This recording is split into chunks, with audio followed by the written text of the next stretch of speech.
আসসালামু আলাইকুম। আমি আব্দুল্লাহ আল মামুন।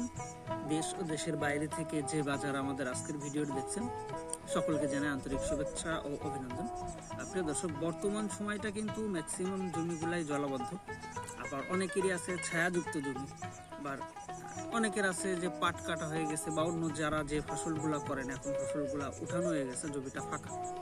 তো অনেকেই প্রশ্ন করে, ভাই কচু চাষ করতে যাচ্ছি, কোন জাতের কচুটা চাষ করলে লাভবান হইতে পারবো, বা আসলে কেমন জমিতে কেমন কচুটা ভালো হবে, এ বিষয়ে কিন্তু অনেকেরই অনেক রকম প্রশ্ন থাকে। ইতিমধ্যে বিগত কয়েকদিনে বেশ অনেক ফোন কল আসছে এই বিষয়গুলো জানার জন্য।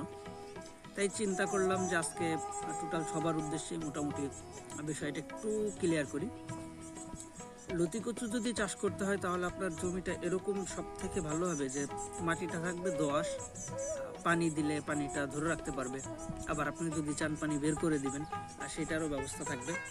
আপনি চাইলে শুকনাও করা যাবে, চাইলে ভেজাও রাখা যাবে। সেরকম জমিতে মোটামুটি লতির ফলনটা সব থেকে ভালো হয়।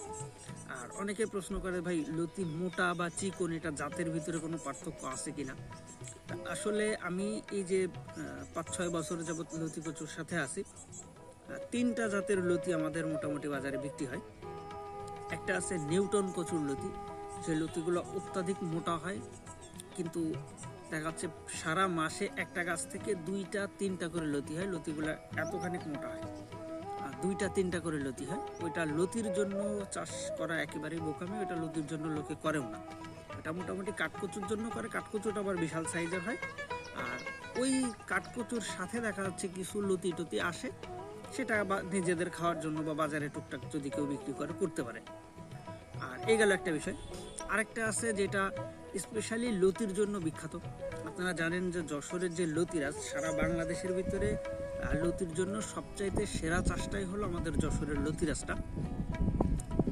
আর এই লতিরাজটা যদি চাষ করতে, আপনাকে দোআঁশ মাটির জমি বা যে জমিতে পানি উঠালা বা করতে পারবে, আপনি চাইলে নরম রাখতে পারবেন, সেরকম জমিটাতে এই লতিরাজ কচুটা সব থেকে ভালো ফলন আসে। তবে এটার একটা খারাপ দিক আছে, একটা না 2টা খারাপ দিক আছে। একটা খারাপ দিক হলো বছর শেষে এর যে কাঠকচুটা, ওইটা কিন্তু মাত্র 8 থেকে 10 ইঞ্চি হয়, এর থেকে বেশি বড় হয় না। তা যদি লতিরাজ চাষ করেন বা লতি কচু চাষ করেন, তাহলে আপনাকে এই বিষয়টা মেনে নিতে হবে যে আমি এটা থেকে কাঠকচু বড় পাবো না, 8 ইঞ্চি সর্বোচ্চ 10 ইঞ্চি পর্যন্ত পাইতে পারি কাঠকচুটা। তবে অ্যাভারেজে প্রতি সপ্তাহের যে লতি, এটা কিন্তু অন্য যে কোনো গাছের তুলনায় সব থেকে বেশি হবে। সুতরাং আপনার যদি মূল প্রায়োরিটি সাইডটা লতি হয়ে থাকে, তাহলে আপনি যশোরের এই লতি রাস্তা চাষ করতে পারেন নিঃসন্দেহে। আর যদি আপনার মনে হয় যে আমার কাঠকচুরও প্রয়োজন আছে প্লাস লতিরও প্রয়োজন আছে, লতি একটু কম হোক কিন্তু কাঠকচুটা হোক, সেক্ষেত্রে আপনি চাষ করতে পারেন বাড়ি 1, অর্থাৎ একটু কালচে বর্ণের লতি হয় এটা।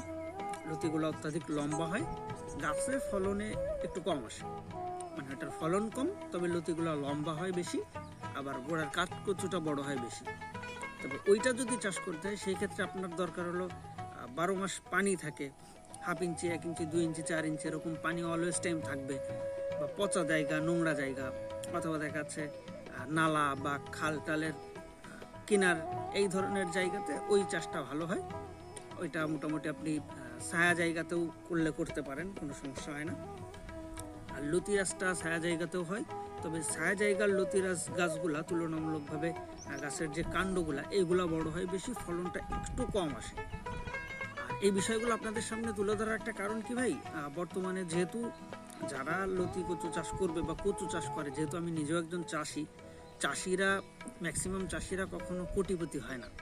আপনিও গরিব মানুষ বা আমিও গরিব মানুষ, আমিও কৃষির উপরে নির্ভরশীল, আপনিও হয়তো বা কৃষির উপরেই নির্ভরশীল, যার জন্যই কিন্তু একটা চাষ থেকে বিকল্প চাষ পদ্ধতিতে যাইতে চাচ্ছেন, যেন একটু ভালো কিছু এখান থেকে পাওয়া যায়। যার জন্য আমি চেষ্টা করি চারা বিক্রি করতে হবে, এটা মেজর সাবজেক্ট না, বা আপনাদের লতি কচুই চাষ করতে হবে, এটা মেজর সাবজেক্ট না।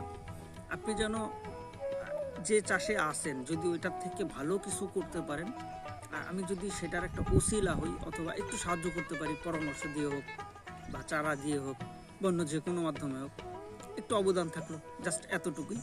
আর আমি যেহেতু নিজে চাষ করি, সেই সুবাদে টুকটাক চারা বিক্রি করি।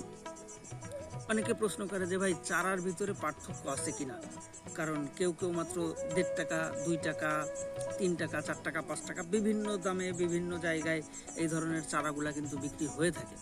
তা আসলে চারার যে ব্যাপারটা এটা হলো আপনার মা গাছের উপরে কিন্তু নির্ভর করে। বিশেষ করে যশোরের যে লতিরাজটা, আমাদের এই লতিরাজ প্রচুর একটা লতির ধরন ক্ষমতা, এটা নির্ভর করে টোটালি মা গাছের উপরে। আপনার যেই চারার মা গাছের বয়সটা যত বেশি হয় সেই চারা থেকে তত দ্রুত ফলন আসে। আমি নিজে 3টা গ্রেডের চারা করি, ইতিমধ্যে যারা আমার কাছ থেকে চারা নিচ্ছেন তারা জানেন। আমি যে 3টা জাতের চারা করি, মানে 3টা গ্রেডের চারা করি। একটা হবে রানিং জমির চারা, অর্থাৎ আমার যে জমিগুলোতে লতি হচ্ছে ওই লতির মাথা থেকে চারা বের হয়েছে, ওই চারাগুলা কেটে বিক্রি করা হয়। কারণ ওইটা একটা সময় যদি বিক্রি নাও করা হয়, আমার এই চারাগুলা কিন্তু কেটে জমি থেকে পরিষ্কার করা লাগে, সেই সুবাদে ওইটা বিক্রি করা হয়। ওইটা মোটামুটি যেহেতু আমাদের একটা লিভার কস্টিং বা খরচ টরচ থাকে, 1.5 টাকা পিছু ওই চারাগুলো আমি বিক্রি করি। আর আরেকটা চারা করা হয় যেটার মা গাছের বয়সটা 10 মাসের বেশি, বা 10 মাস একটা মা গাছে রেখে ওটা থেকে ফলন নেওয়ার পরে পরবর্তীতে ওইটা থেকে চারা উৎপাদন করে মা গাছগুলোরে বিক্রি করা। মোটামুটি আপনার যদি জমি লিজ নেন, লিজের একটা খরচ আছে, দ্বিতীয়ত লেবার কস্টিং আছে, সার ওষুধের খরচ আছে, এভরিথিং মোটামুটি একটা চারার পিছনে আমাদের একটু খরচ হয়, যার কারণে ওই চারাটা আমরা বিক্রি করি 3 টাকা করে। তবে আল্লাহর অশেষ রহমত, আমি যেটার কথা বলি, 40 থেকে 42 দিনে লতি আসবে। আর যারা আমার কাছ থেকে চারা নিছেন তারা তো অলরেডি জানেনি যে আসলে কত দিনের ভিতরে লতি আসছে। এটা আমার নতুন করে বলার কিছু না। আজকে এক ভাই ফোন দিয়েছিল, টাঙ্গাইল থেকে আমাদের এক ভাই ফোন দিছে, তারপরে লালবনিরহাট থেকে আর এক ভাই। এমনও আছে যে মাত্র 26 দিন গাছের বয়স, ইতিমধ্যে গাছ থেকে 3টা লতি দেখা যাচ্ছে, সেরকমও আছে। আসলে এগুলা ভাই আমার হাতে কিছু না বা আপনার হাতে কিছু না, এগুলা আল্লাহ তাআলার রহমত। আপনি আমি সর্বোচ্চ চেষ্টাটা করতে পারি, দেওয়ার মালিক আল্লাহ। আল্লাহ যদি চায় তাহলে অবশ্যই ভালো কিছু হবে, বা আপনার জমিন থেকে আল্লাহ আপনাকে ডেভেলপ করতে পারে লতি কচু চাষ দিয়েই। আসলে অনেকেই ভাই এই কচুর চাষটাকে খুব ছোট চোখে দেখে, কচুর চাষ করে বা কচু। তা আসলে আমরা যারা চাষ করি তারা জানি। আমি মোটামুটি স্টাডি করছি আমি যশোর শহরের পরে। আমি মাদ্রাসাতে পড়াশোনা করছি, তার পরবর্তীতে যশোর সরকারি পলিটেকনিক্যালে পড়াশোনা করছি। ওইটা শেষ করে চট্টগ্রামে ইঞ্জিনিয়ারিং পোস্টেই মোটামুটি চাকরিতে ছিলাম দীর্ঘদিন যাবৎ। ওইটা থেকে তারপরে এই চাষের ভিতরে ঢোকা।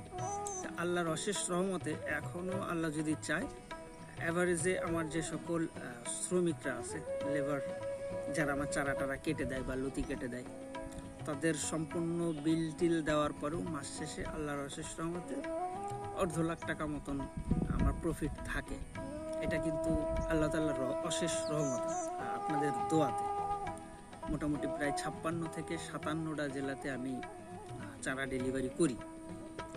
নিজের চাষের পাশাপাশি চারাগুলাও ডেলিভারি করি। আমি চাই যে, মনে করেন চাষটা তো আমাদের বাংলাদেশে এমন হয়ে গেছে যে আমার বাবা যেই চাষগুলা করছে আমিও সেই চাষটা করতে চাই, বা সেই চাষটাই করি সেটা দেখে।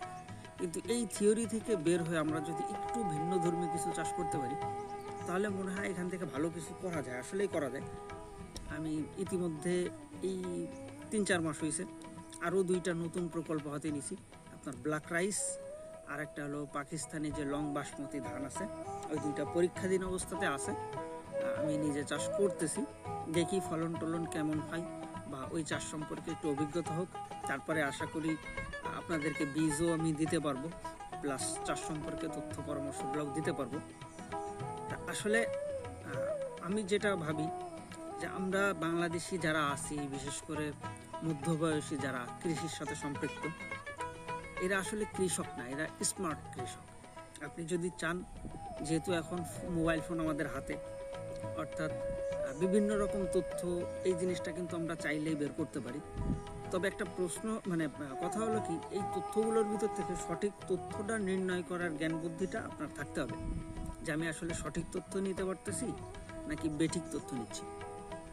সঠিক তথ্যটা নিয়ে যদি সঠিকভাবে আমরা কাজে লাগাইতে পারি, তাহলে আসলেই এই ইয়ং জেনারেশন স্মার্ট কৃষি, এটাতে ভালো কিছু করা যায়। তো যারা দীর্ঘদিন যাবত আমার চ্যানেলের সাথে সম্পৃক্ত আছেন বা আমার ভিডিওগুলো রেগুলার দেখেন। অনেকের কাছে ভালো লাগে, অনেকের কাছে হয়তো ভালো নাও লাগতে পারে। আবার অনেকে আমার ব্যক্তিগতভাবে প্রশ্ন করেন, ভাই আপনার বাসা কোথায় বা কতদিন যাবত এটার সাথে সম্পর্ক মানে আছেন, বা চাষ আপনার নিজের কিনা, আপনি ইউটিউব চ্যানেলের মালিক নাকি চাষের মালিক, এই বিষয়গুলো অনেকেই জানতে চান। আসলে আমি আজকে ভিডিওর মাধ্যমে মোটামুটি এই বিষয়গুলো তুলে ধরি। আমার হোম ডিস্ট্রিক্ট অর্থাৎ গ্রামের বাড়ি নড়াইল জেলার লাহুড়িয়াতে, একেবারে মাগুরার পার্শ্ববর্তী বা যশোরের পার্শ্ববর্তী এলাকা। মানে আমাদের মাগুরা, যশোর এবং নড়াইল 3টা জেলায় পাশাপাশি, আর 3টা জেলাতেই মোটামুটি আমার চাষ আছে। আমি 3টা জায়গা থেকে ডেলিভারি করতে পারি। সেই সুতরাং আপনারা চাইলেই যদি সহজভাবে যে কোনো জেলা থেকেই কিন্তু খুব সহজেই চারা যদি সংগ্রহ করতে চান, এসে আমাদের জমিটা দেখে শুনে চারা নিতে পারেন। আবার যেহেতু বর্তমান সময়ের মূল্যটা অনেক বেশি, অনেকেরই দূর দূরান্ত থেকে আসাটা পসিবল হয় না, যার জন্য আমরা সুন্দরবন কুরিয়ার, তারপরে স্টেট ফাস্ট, এগুলোর মাধ্যমেও চারা ডেলিভারি করি। সুতরাং যদি কেউ চাষে নতুন আসতে চান বা চাষ সম্পর্কে জানতে চান, আমাদের সাথে যোগাযোগ করতে পারেন বা আমাদের চ্যানেলের সাথে থাকতে পারেন। আশা করি চাষ সম্পর্কে সঠিক তথ্যগুলো পাবেন। আর সঠিক তথ্য জানার পরে বা এই চাষের সুবিধা অসুবিধা এই বিষয়গুলো জানার পরে তারপরে আপনার চাষ করব কি করব না, বা আপনার জমিতে চাষটা ভালো হবে কি হবে না, অনেক কিছু আপনি নিজেই বুঝতে পারবেন। আর যে কোনো চাষের বিষয়ে এই জ্ঞানগুলো রেখে তারপরে চাষ করাটা সব থেকে বেশি ভালো বলে আমি মনে করি। যার জন্য অবশ্যই চেষ্টা করবেন যে চাষেই থাকেন না কেন, সঠিক চাষ পদ্ধতিটা জেনে শুনে তারপরে চাষ করা। আর যেহেতু আমি আজকে সকাল থেকে মোটামুটি একটু বৃষ্টি হচ্ছিল, যার জন্য আজকে যে ডেলিভারি ছিল ডেলিভারিগুলো হয় নাই। এটা ইনশাল্লাহ আগামী কালকে ডেলিভারি করব।